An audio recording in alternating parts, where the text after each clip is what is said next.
안녕하세요. 2024년이 시작되면서 제 인생에도 새로운 챕터가 시작돼요. 기념하고자 이렇게 썰맘 채널에 사연을 보냅니다. 우선 제 소개를 하자면 서울에서 학교를 졸업하고 쭉 지내오다 얼마 전 고향인 경상도로 내려온 40대 남자입니다. 이름은 최민석이라고 하고요.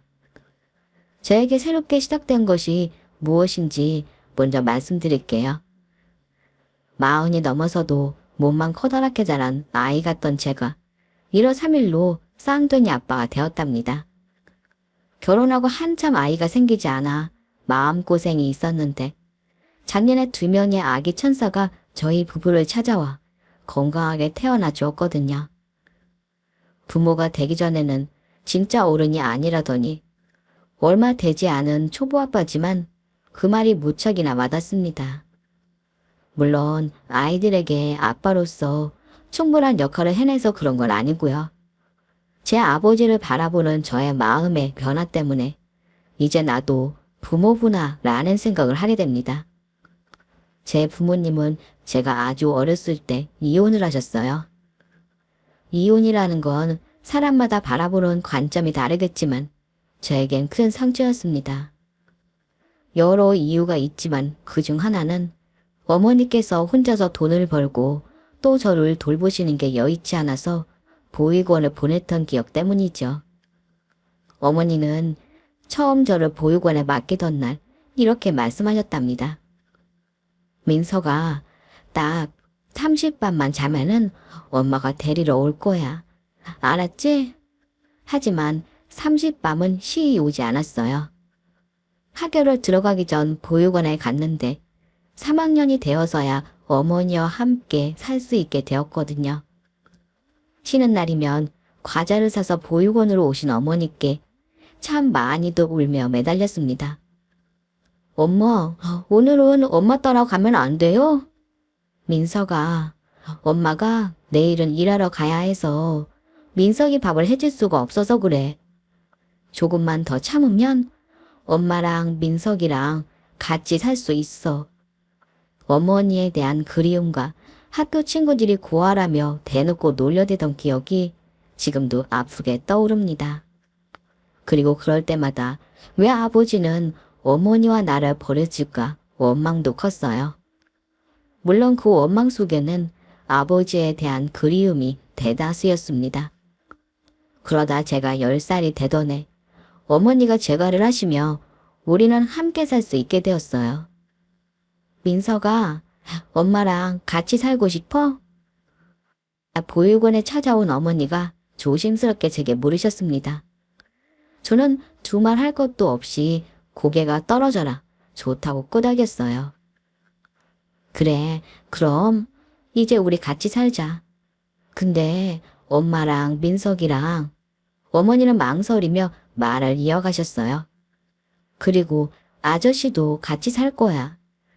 아저씨? 어떤 아저씨?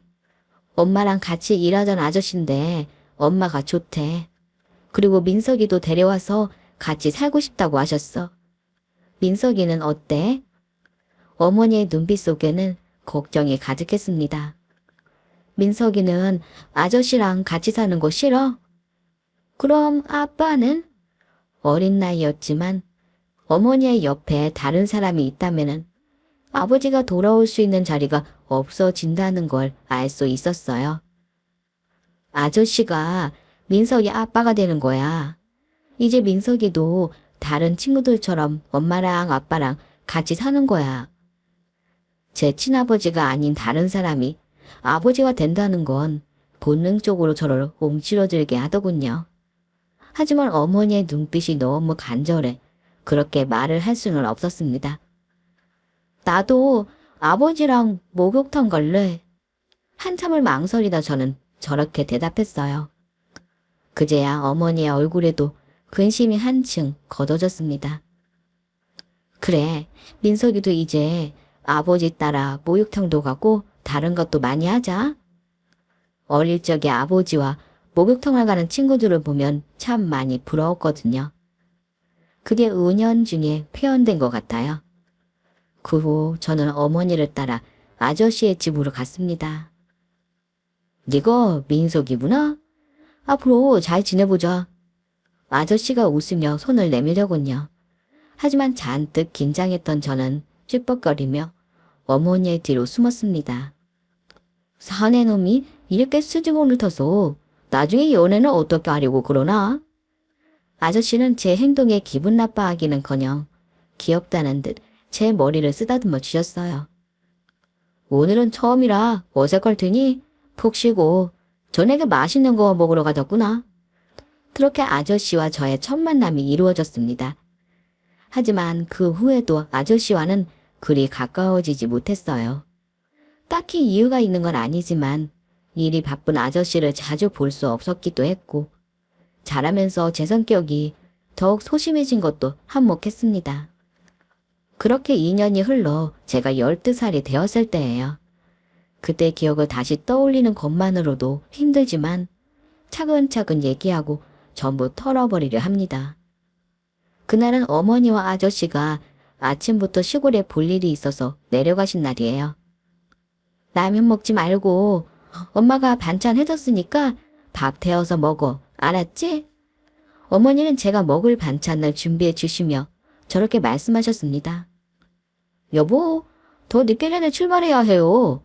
네, 지금 나가요. 늦어도 저녁 10시 전까지는 올 거니까 자고 있어. 이날은 어머니가 저와의 약속을 어긴 두 번째입니다. 어릴 적 보육원에 저를 맡기시며 30분만 지나면 데리러 온다던 그 약속을 지키지 못한 게 첫 번째였어요. 그리고 10시 전까지 온다던 이날의 약속도 영영 지키지 못할 약속이 되어버렸죠. 시골길을 달리던 어머니와 아저씨가 마주 오던 트럭을 피해 가드레일을 들이받으며 한꺼번에 돌아가셨기 때문입니다. 새벽이 되어 잠을 자고 있던 저를 깨운 건 아저씨의 누나였어요. 얘, 얼른 일어나. 지금 병원에 가야 해. 병원이요? 네 엄마랑 아저씨가 방금 사고로 돌아가셨어. 그렇게 저는 12살의 상주가 되어 어머니와 아저씨의 장례를 치렀습니다. 처음에는 너무 갑작스러워 눈물도 안 나더군요. 멍하게 어른들이 시키는 대로 조문객을 맞이하며 있었어요. 쟤는 지 엄마가 죽었는데도 어쩜 저렇게 모질어. 아저씨의 친척 중 한 분이 저를 가리키며 아저씨의 누나에게 말씀하시는 게 들리더군요. 아우, 냅둬요. 어릴 때 고아원에서 자랐다잖아. 그러니 무슨 정이 있겠어. 그건 그렇고 이제 누가 제일 돌본데. 나는 못해. 우리 애들도 뜨글뜨글한데 어떻게 피부치도 않은 민석이 쟤까지 돌봐. 그럼 민석이 쟤는 고아원밖엔 갈 곳이 없겠네. 모질다는 말도 고아원에 갈 거라는 말도 그 순간에는 저에게 아무 의미도 될 수 없었습니다. 아침이 되어 조문객이 뜸해지자 상주에서 나온 직원분이 제게 잠을 좀 자두라고 하셨어요. 사실 자고 싶다는 생각도 없었지만 지쳐 있었기에 자리에 누웠습니다. 가만히 눈을 감고 있으니 보육원에 있던 제게 과자를 사오시던 어머니의 모습이 아른거리더군요. 그제야 눈물이 나기 시작했습니다. 얼마나 울었는지 결국엔 울다 지쳐 잠이 들었죠. 그리고 다시 저녁이 되어 조문객이 들이차기 시작했어요. 저는 흐르는 눈물을 닦아가며 사람들을 맞이했습니다. 네가 민석이구나? 그때 노숙자처럼 구질구질한 행색의 남자가 저를 향해 다가오는 게 아니겠어요? 안녕하세요? 저는 아저씨의 친척이라 생각하고 인사를 드렸습니다. 그런데 그때 그 노숙자의 입에서 나온 말은 저뿐 아니라 모두를 놀라게 했어요. 민석아, 내가 네 아빠다. 이제 아빠랑 같이 살자꾸나. 아버지가 저를 안고 오열하시는데 순간 어쩜 그렇게 미운 생각이 들었나 모르겠어요. 우리 아버지는 돌아가셨어요. 제 가시돋친 말에도 아버지는 그저 고개를 끄덕이며 눈물을 흘리셨습니다. 그리고는 남은 장례 일정을 끝까지 함께 해주셨죠. 하지만 아버지에 대한 제 원망과 미움은 장례가 끝날 무렵 더욱 커졌습니다. 아니 그러니까 민석이 앞으로 보험금이 나오니까 찾아온 거 아니야? 어른들이 이렇게 수군거리는 소리를 들었거든요. 달인까지 마치고 아버지는 저를 데리고서 당신이 사는 집으로 가셨습니다. 싫든 좋든 저를 맡아준다는 사람이 아무도 없었기에 아버지의 집으로 갈 수밖에 없었던 거죠. 여기가 아빠가 사는 집이야. 아버지의 행색만큼이나 작고 초라한 집이었습니다. 제 방은 없어요. 방 하나에 주방 겸 거실이 딸린 작은 집에 제 방이 있을 리 없지만 아버지가 미워서 괜한 트집을 잡으려 저렇게 말했습니다.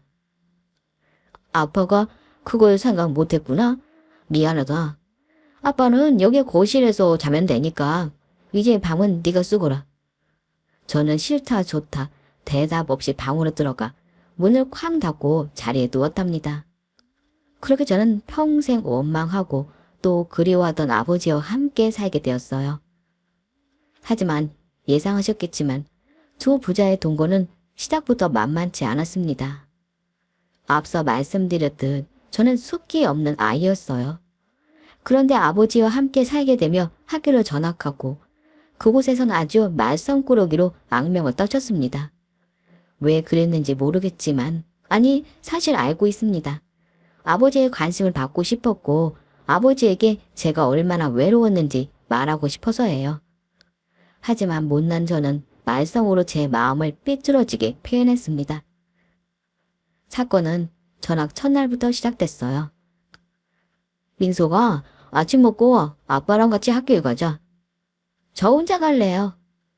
전학 첫날인데 아빠가 같이 가는 게 좋지 않겠니? 싫어요.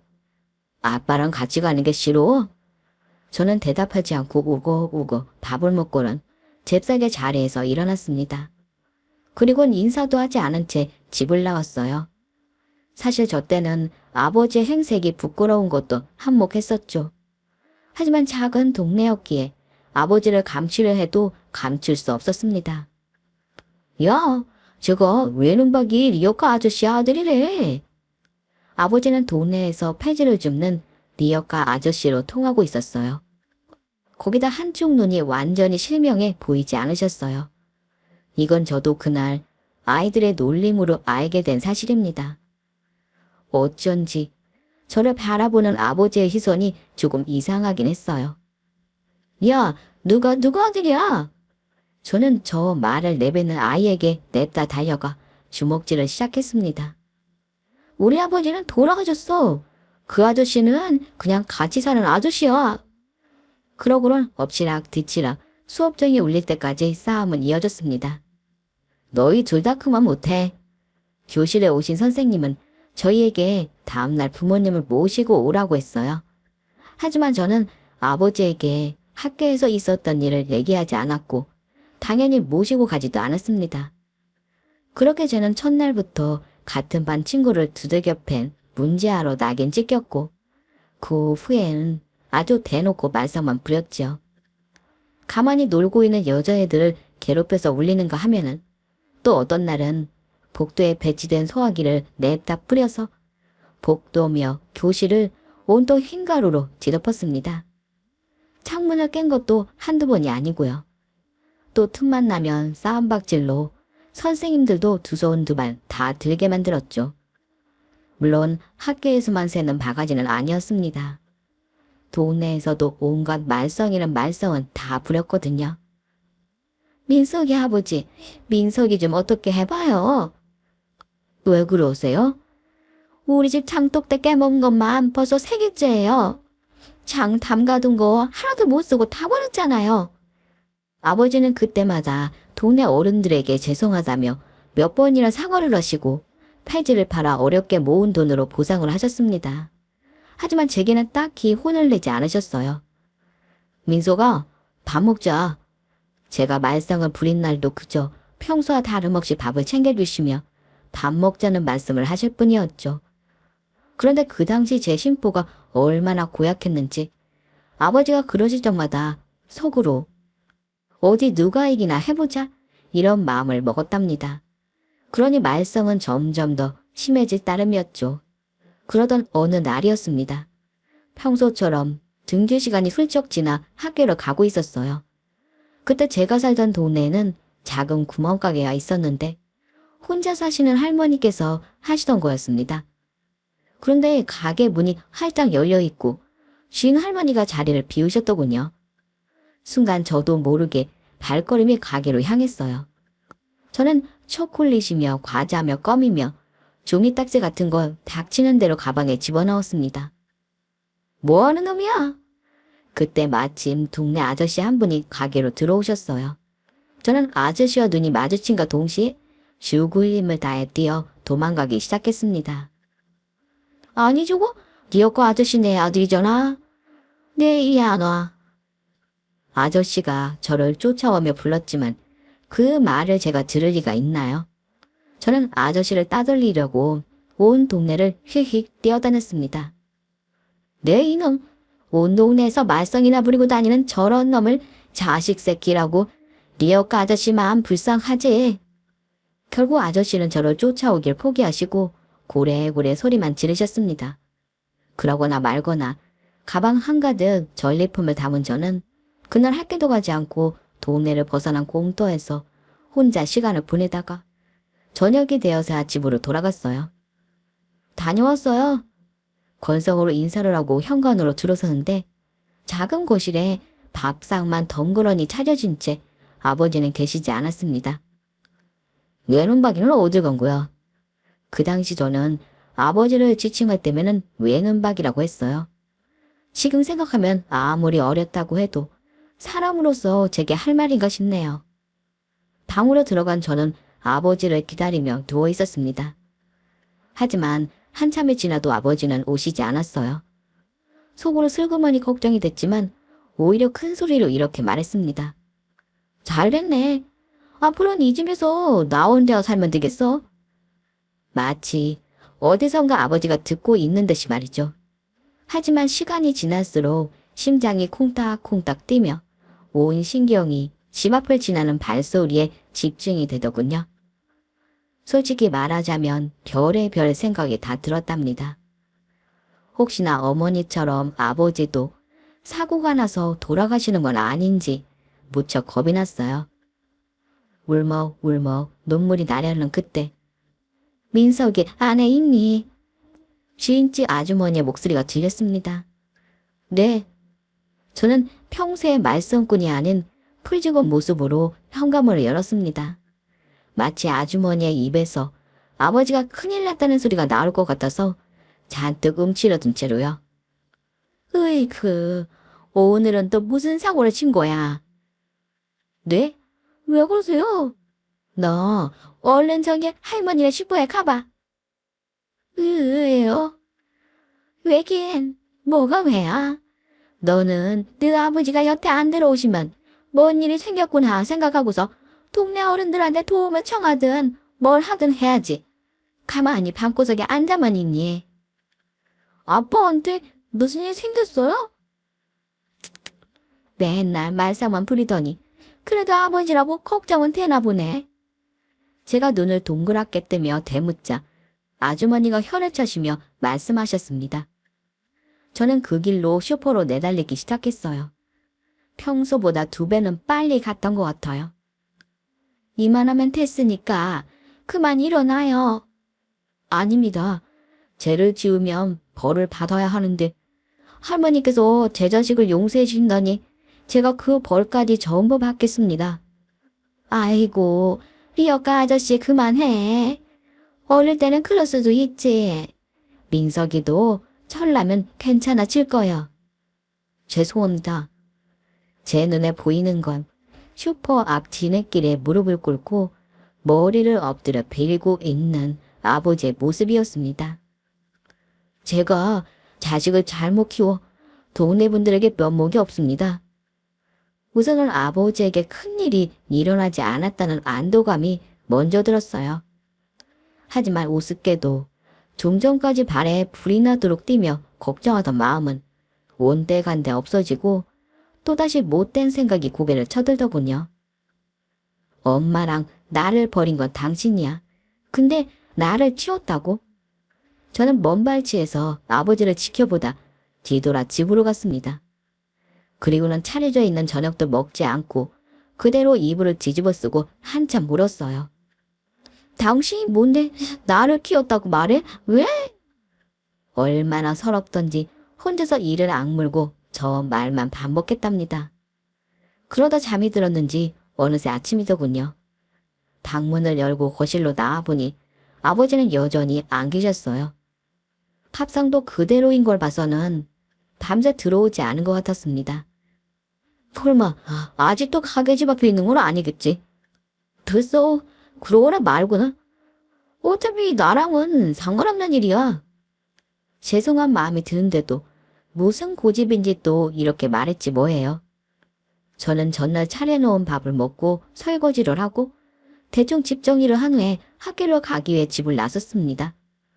그런데 가게 앞을 지날 땐 고개를 푹 숙이고 지나갔어요. 왜냐하면 아버지가 커다란 빗자루를 들고서 가게 앞 청소를 하고 계셨기 때문입니다. 민소가! 제가 지나가자 아버지가 저를 부르셨어요. 저는 못 들은 척 몇 발자국 걸어가다가 다시 뒤를 돌아 아버지에게 갔습니다. 왜요? 아버지를 쳐다보지도 않고 퉁명스럽게 대답했어요. 이걸로 맛있는 거 사 먹어. 아버지의 거친 손에 구겨진 5,000원짜리 2장이 들려 있었습니다. 그 순간 어찌나 울음이 나려는지. 됐어요. 필요 없어요. 이 말만 겨우 내뱉고 학교로 내달렸습니다. 그날 이후 저는 조금씩 변해갔어요. 아버지와의 거리가 단숨에 좁혀진 건 아니지만 예전만큼 말썽을 부려 속을 썩이는 일은 없었습니다. 뭐랄까요?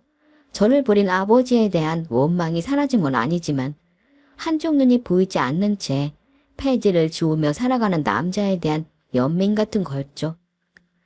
특히나 지갑도 없이 주머니에서 구겨진 돈을 꺼내주던 그 모습이 제 마음을 흔들어 놓았습니다.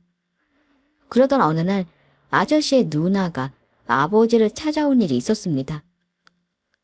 안녕하세요. 오랜만이네. 아버지는 언제 계시니? 아주머니는 저를 보는 둥 마는 둥 아버지를 찾으셨습니다. 일하러 가셨어요. 그럼 언제 오시니? 저녁이나 되어야 오세요. 들어가서 좀 기다리마.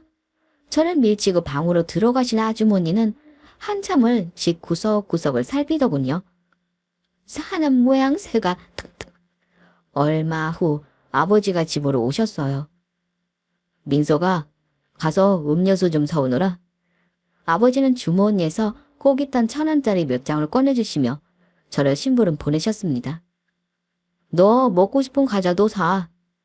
상관을 나서는 제 뒤에서 아버지가 그렇게 말씀하시더군요. 꼴랑 몇천 원으로 음료수 사고 어떻게 과자까지 사. 꾸게 된 돈이 괜히 속상했던 저는 혼자서 투덜거리며 가게를 향했어요. 그리고 집으로 돌아왔을 때 어디 할 짓이 없어서 차식 가지고 장사를 하려고 들어. 아주머니가 아버지를 향해서 고함치는 소리가 들렸습니다. 무슨 말을 하시든 상관없습니다. 하지만 그 돈은 드릴 수 없어요. 아버지도 아주머니 못지않게 단호한 목소리로 말씀하셨어요. 내 동생 목숨값으로 받은 돈을 왜 당신이 가져간다는 말이야. 그러니 그 돈은 가져가십시오. 하지만 민석이 엄마 앞으로 나온 보상금은 안 됩니다. 해도 너무하네. 자식 새끼 나몰라라 버릴 때는 언제고 고작 그 돈 몇 푼 가지겠다고 애를 데리고 네 꼬락서니로 살아. 함부로 말하지 마십시오. 왜? 좀 전에 무슨 말을 해도 상관없다더니 양심은 있나 보네. 이제 그만 나가 주십시오.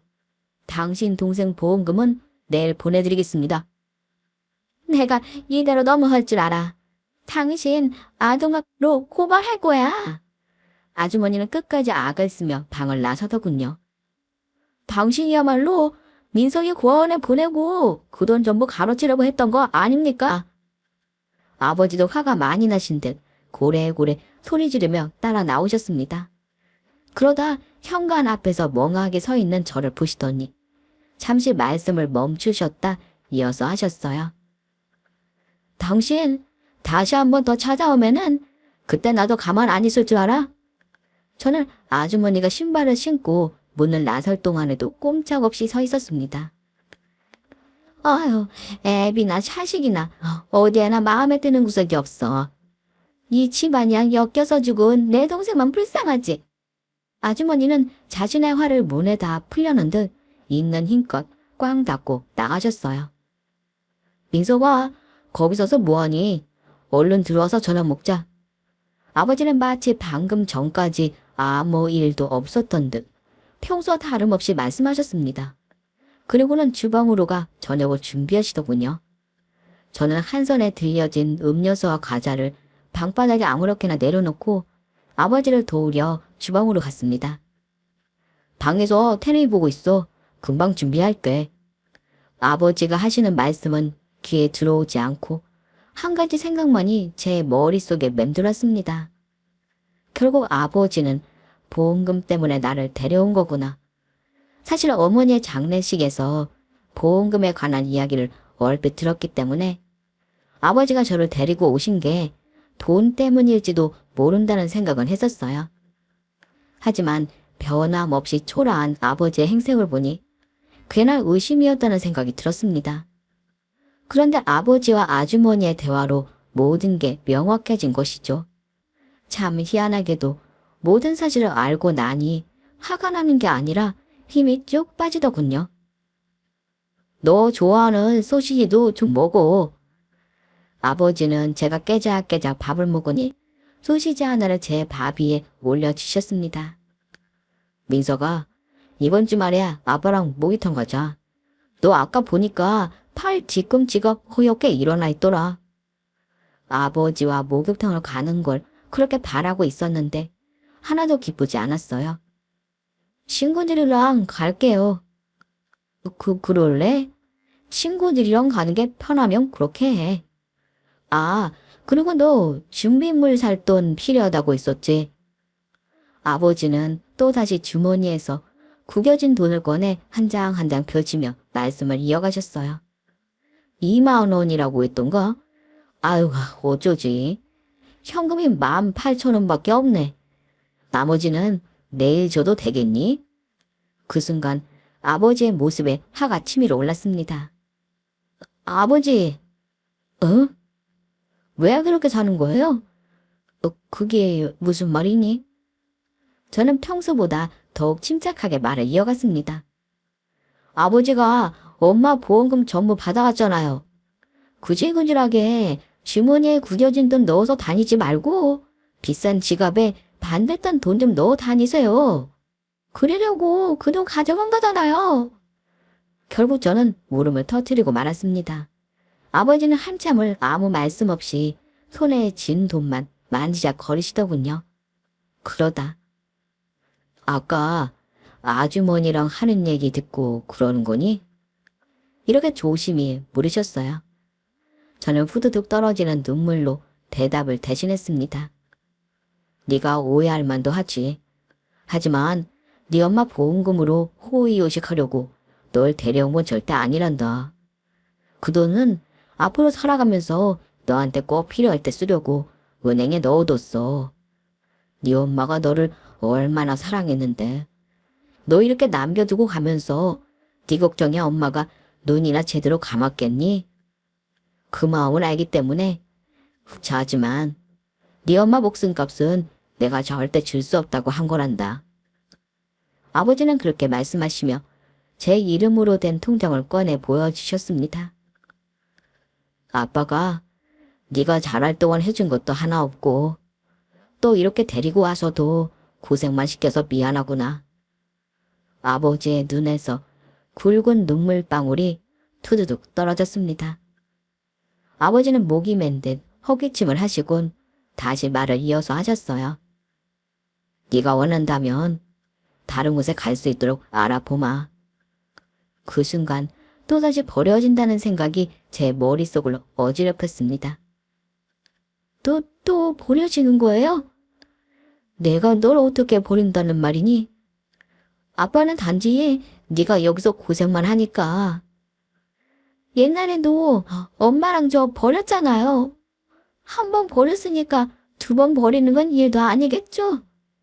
아버지는 제 말에 적잖이 놀라는 눈치셨습니다.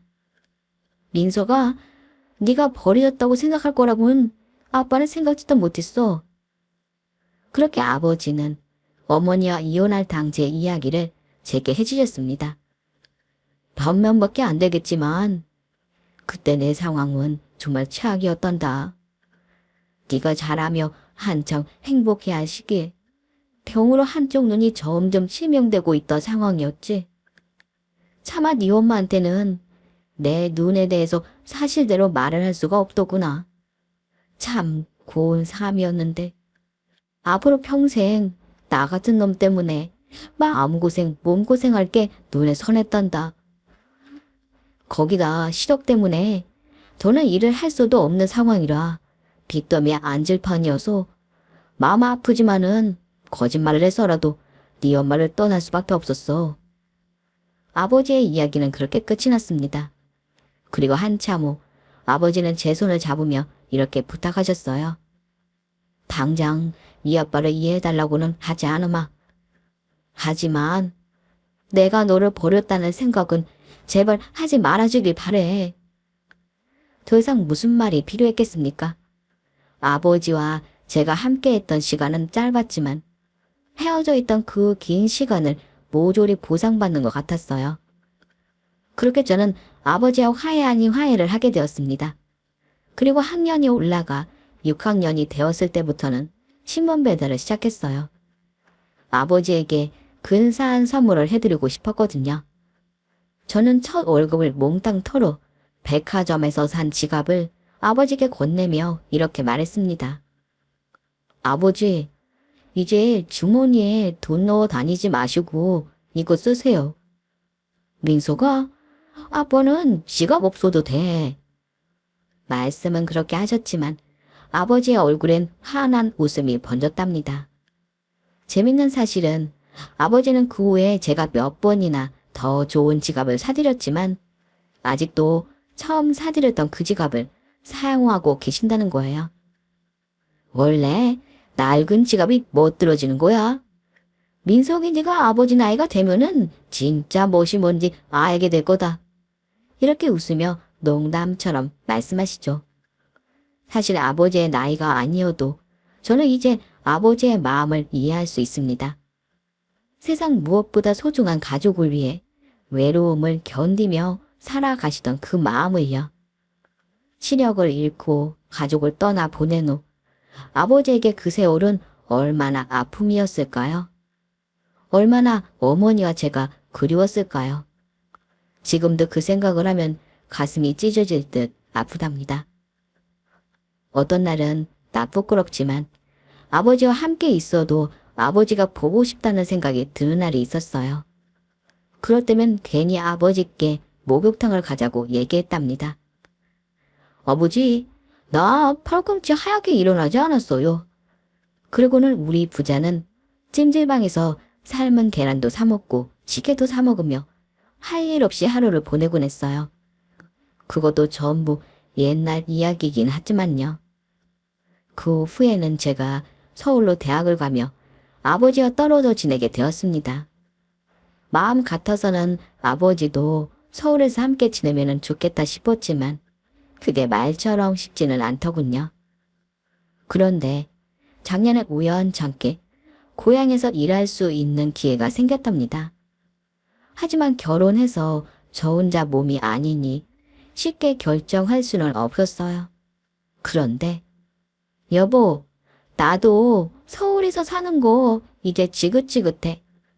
사람한테 치이고 일에 치이고 우리 그러지 말고 당신 고향에 가서 사는 건 어때? 나도 이참에 전업주부 한번 해보지 뭐. 아내가 그런 제 마음을 읽고는 먼저 이렇게 말해주는 게 아니겠습니까? 그리고 더군다나 고향으로 내려오자마자 그동안 생기지 않아 마음고생시키던 아기 천사가 둘씩이나 한꺼번에 찾아와 주었어요. 제 인생이 이만큼 행복해지려고 어렸을 적에 그렇게 외로웠나 싶은 게 요새는 정말이지 말로 표현할 수가 없을 만큼 행복하답니다. 아버지도 저 못지않게 긴 외로움을 보상받는 기분이신가 봐요. 민소가, 딸은 너한테 해준 게 하나도 없는데 어떻게 이리도 받는 게 많은지 모르겠구나. 고맙다. 내 아들로 태어나줘서. 약주를 한 장 걸치시면 저렇게 말씀해 주신답니다. 긴 사연을 마치며 마지막으로 저도 아버지께 꼭 드리고 싶은 말이 있어요. 아버지, 제 아버지가 되어 주셔서 정말 고마워요. 다음 생에는 제가 아버지의 아버지가 되어서 받는 사랑보다 더 많이 갚아드릴게요. 우리 오래오래 행복하게 살아요.